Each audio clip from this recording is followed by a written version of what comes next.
Good morning and welcome to my garden.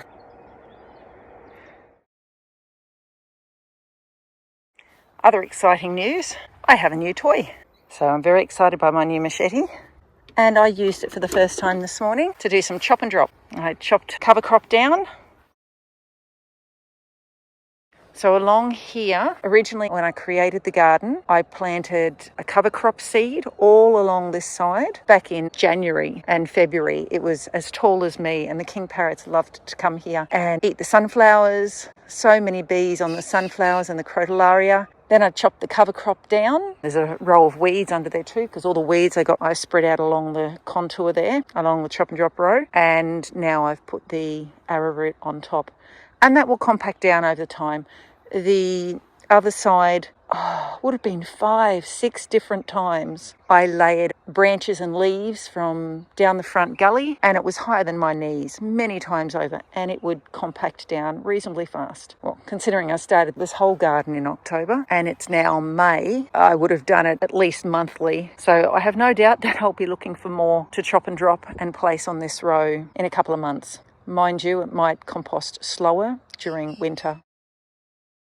So this morning I've realised that there's not a lot of sun getting to my citrus bed here with the lemon and limes because the arrowroot is growing on the eastern side and I have the feeling that that's going to cause problems for the plants and we might see pests and we might see fungal problems. So I'm clearing it down. You can see the difference now. This end lime has a good amount of sun on it because I've chopped down the arrowroot. So the beauty of chop and drop is it provides shade when you need it and it allows the sun to come through when you chop it back.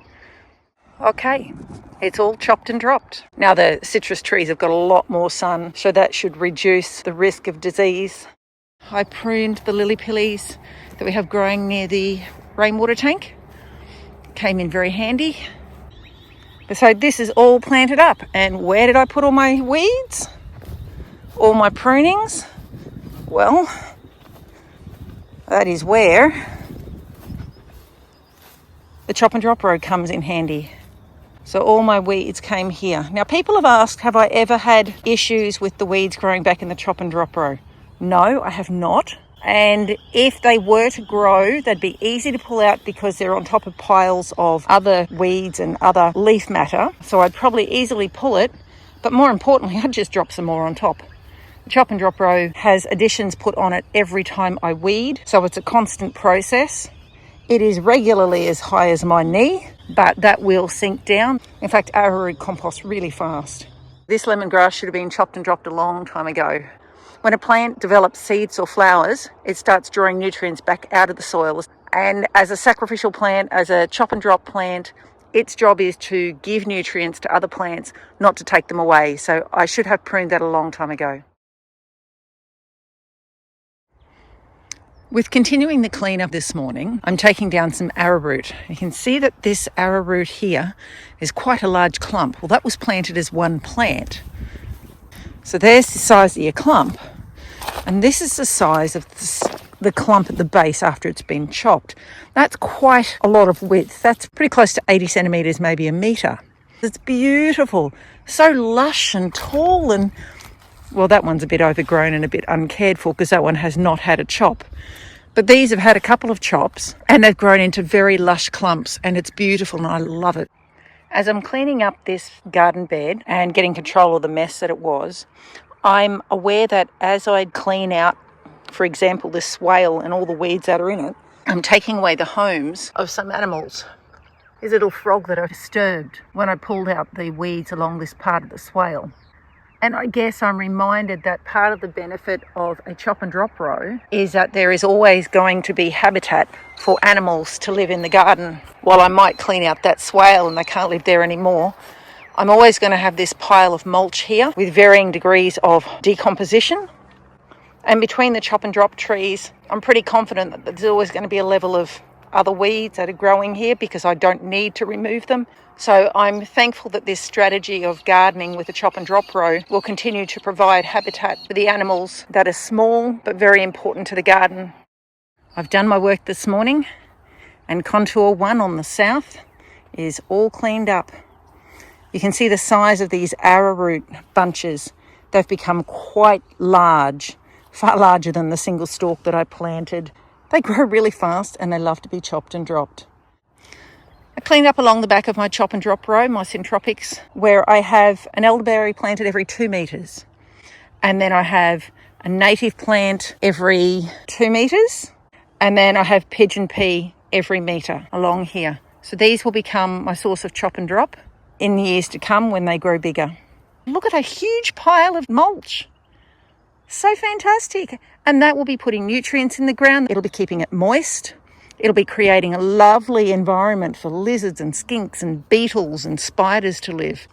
And they're part of the beneficial insects that help to look after the garden, to eat the aphids, the things that we struggle to control. Insects can do that. That's their job. That's their food. That's what they're great at. Such an incredible design. The community of insects that work together to look after our world.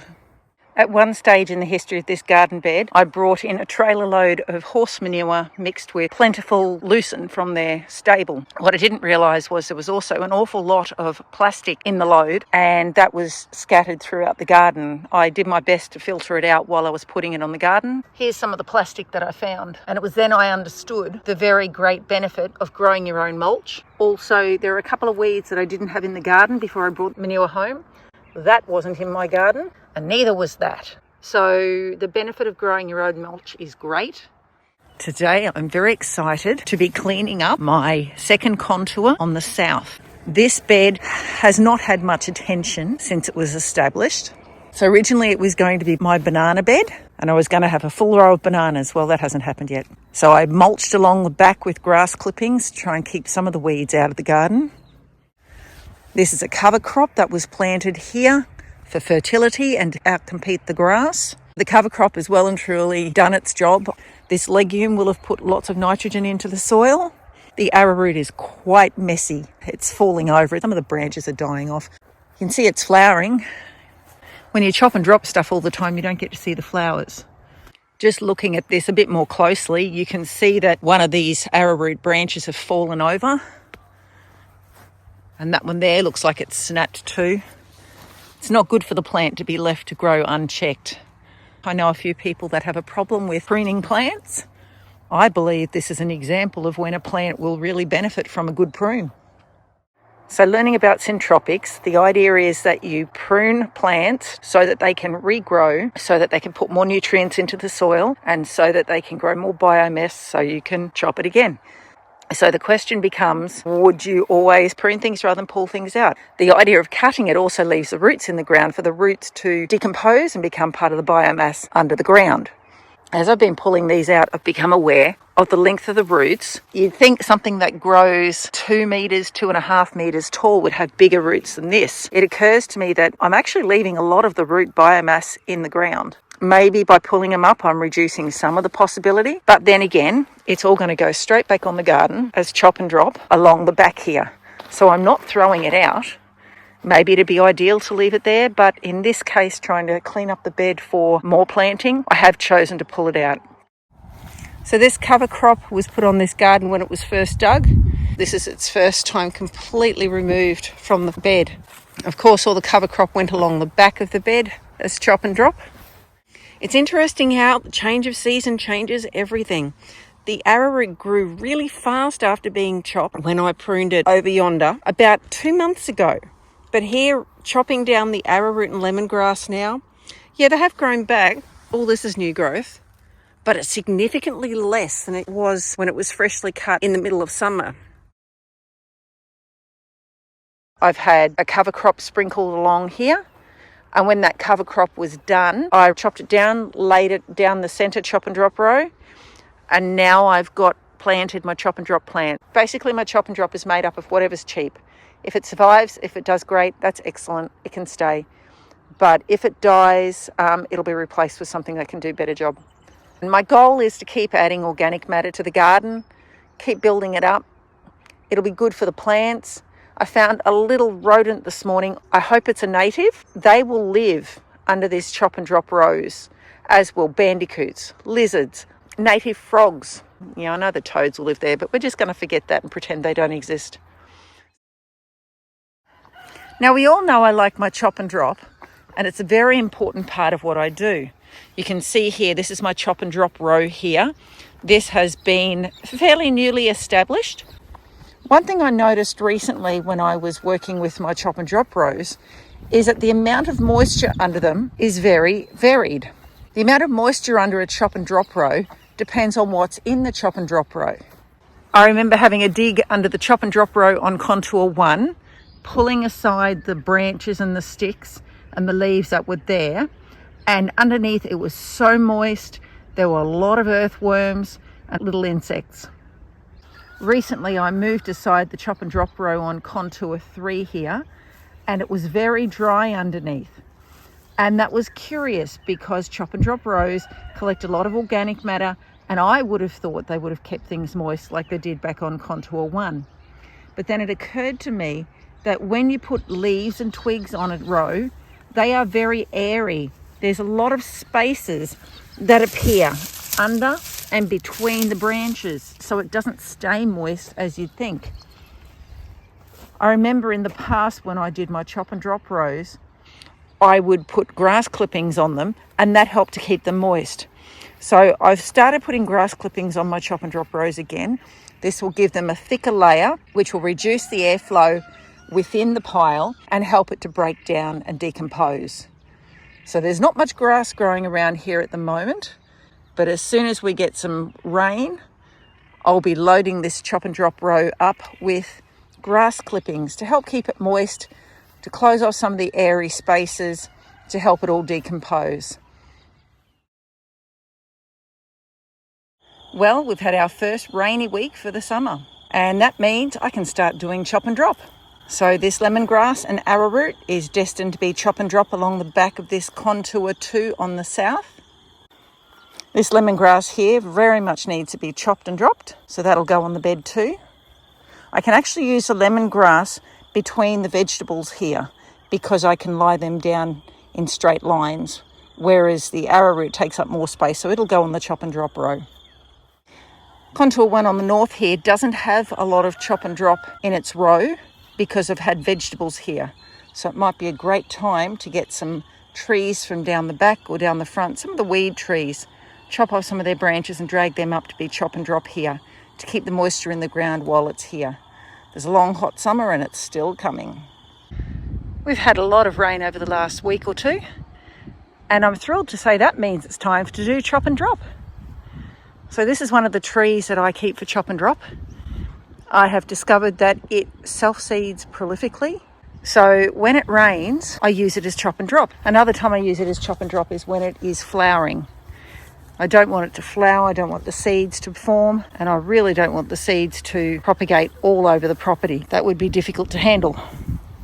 So this one I haven't chopped yet. This one I've just finished chopping. This tree was the same size, and you can see I've effectively pollarded it. All the branches have gone underneath this citrus, so they can be contributing to keeping the ground cool and feeding the ground as well. So that's what I'm going to be doing with this plant, and that's what I'll be doing with a lot of plants on the property now that we've had so much rain. But talking of rain, it's raining now, so I'm going to head inside. I've recently planted 3 mango plants and 1 rollinia down here. The mulch I've been putting around them, of course my first choice is chop and drop. In this case that involved chopping down a wild tobacco plant and chopping its branches into parts about maybe 50 to 80 centimetres long so that I could kind of put them around in a circle. So it was quite a high pile when I put them around, maybe knee high. So now I've also covered it with a layer of grass clippings. The sticks will keep it airy underneath. The grass clippings, I think it makes it look tidy, but it also holds down the sticks and it fills in the gaps. See, this one I used some of the jacaranda branches as chop and drop. And they're very brittle and it's very spacey. The grass clippings help to contain that and hold it tightly together. And with this lovely thick layer of mulch around, that will reduce the competition from the grass. Now, big excitement here. This is going to be an archway right up and over here. I have been looking forward to this so much. So all this arrowroot and lemongrass is going to have to go on both sides. Removing lemongrass is hard yakka. Its roots seem to be hanging on really well. So I would caution people, if you're going to grow lemongrass, plant it where you don't feel the need to pull it up. It makes for great chop and drop. But if you want to move it, you're going to be working. And then for the first time, I chopped and dropped my chop and drop plants. So we've got some elderberry, some pigeon pea, and various natives. And I chopped them all yesterday. And you can see this gorgeous row of chop and drop. The lemongrass and arrowroot contributed to it too. This is so very lush. And it's such a beautiful sight to see it all freshly cut and all ready to grow again. So after a thrilling afternoon of tidying up contour 1 on the south yesterday, today I'm going to be cleaning up contour 1 in the middle. You can see it's pretty ready for some chop and drop to happen. So this chop and drop will have to go because I'm going to have archway here. So I'll be chopping it and dropping it along this row here. It's time to get on contour 1 on the north. Once again, we're going to clear out this arrowroot and lemongrass so I can erect my trellis here. This morning I finally got on to cleaning up my contour 1 on the north. So this side of the bed is my chop and drop side, and it's just had its first chop and drop. So some of these plants along this row didn't have a lot to prune off. Yes, there's a lot more biomass here than what actually grew in the bed. Most of that came from my grevilleas up here beside the house. I coppiced this one about a month ago and it's coming back beautifully. I've chosen to coppice these because they produce very fertile seeds. And I've seen this plant spread extensively from seed drop, and that's not going to happen on my property. So this morning I'm putting the chop and drop that I've gathered under my grapevine. So here's my grapevine on contour 2 on the east. And you can see I've already laid some of the branches. When I lay these branches, I don't chop them really small. I consider that's more work than I need to do. I pick up a whole branch like this. And I lay this whole branch just like that. Okay, so here I see it's sitting up off the ground. So actually I would prune these branches off here. Sometimes they're snappable. And then I just lay them like that. Now that's not sticking up off the ground a lot. That will compost down fairly easily. This one's rolled off. So I just put that one back on, paying attention to this end. Which angle do I put it where it won't roll off? It's going to keep rolling off. So I'm actually going to cut that one and turn it into smaller ones so they don't roll off. I've noticed that some of my rows, there have been cases where the chop and drop row was very airy and light. In that case, I will just trample on it before I put my chop and drop on, just to compact it a little bit, snap some of the light twigs that have dried within the pile. My priority is to get more organic matter on the garden and to do it quickly, which is the one thing that'll keep me putting it on if I can do it quickly.